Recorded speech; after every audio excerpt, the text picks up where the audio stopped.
Umagang exercise, nandito syempre ang Team Pacquiao, Tibo, Haplas, Jojo, David, Manny, good morning. Good morning. Good evening. Good morning sa amin dito, good evening.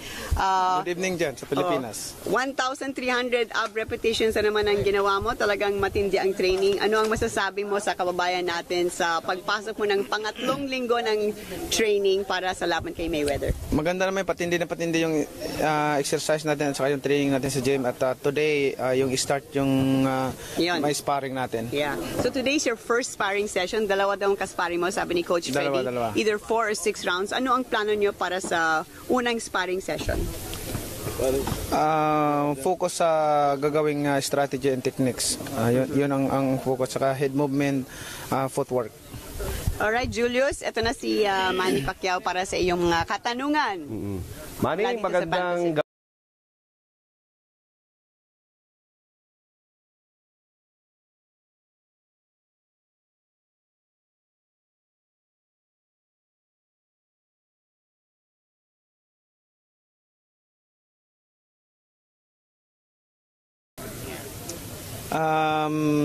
ipagdasal po ninyo akong lahat.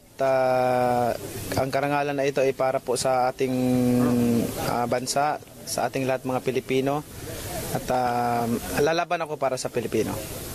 Paano mo i-describe, Manny, yung training mo ngayon kumpara dun sa mga nakaraan mong training? Mas ano ba? Mas matindi ba ngayon ang pinagdaraanan mo?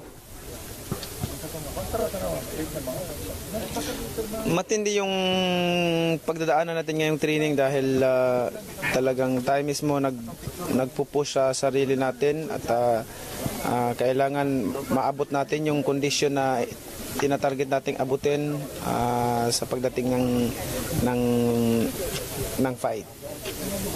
Manny, si Karen Davila to. Ang strength and conditioning coach mo na si Alex Ariza ay wala na sa'yo. May bago ka ng strength at conditioning coach ngayon. Hindi ka ba nag-aalala na kumbaga kabisado nun ang katawan mo, estilo mo? Sabi nila lahat daw tungkol sa'yo alam nun.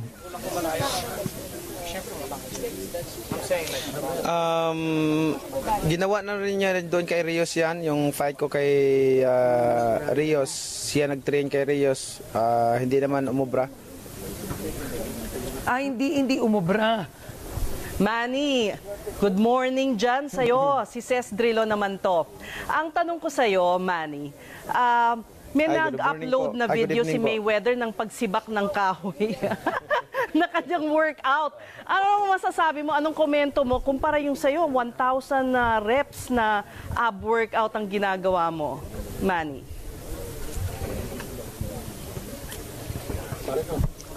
Yung ginagawa natin is talagang pang conditioning talaga para maging malakas yung kamay natin, pati yung maging matibay yung natin, yung stamina na yung abs natin. Yung pagsibak ng kahoy ni Mayweather, ano bang may epekto nun sa tingin mo? Ubra ba 'yon? May sasaingin yata siya. Baka magluluto siya, kaya nagsibak siya ng kahoy. Si Karen may tanong. Karen, sige, go ahead. Ito, Manny, uling tanong lang. Maraming Pilipino kahit sa Amerika, sa totoo lang, ang naghahanap na bumili ng tiket para makapanood ng laban para suportahan ka. Ang reklamo ng marami sa kanila, overpriced na raw ang mga tiket o di kaya kinopo na ito ng kampo ni Mayweather. Anong nais mo sabihin, Manny?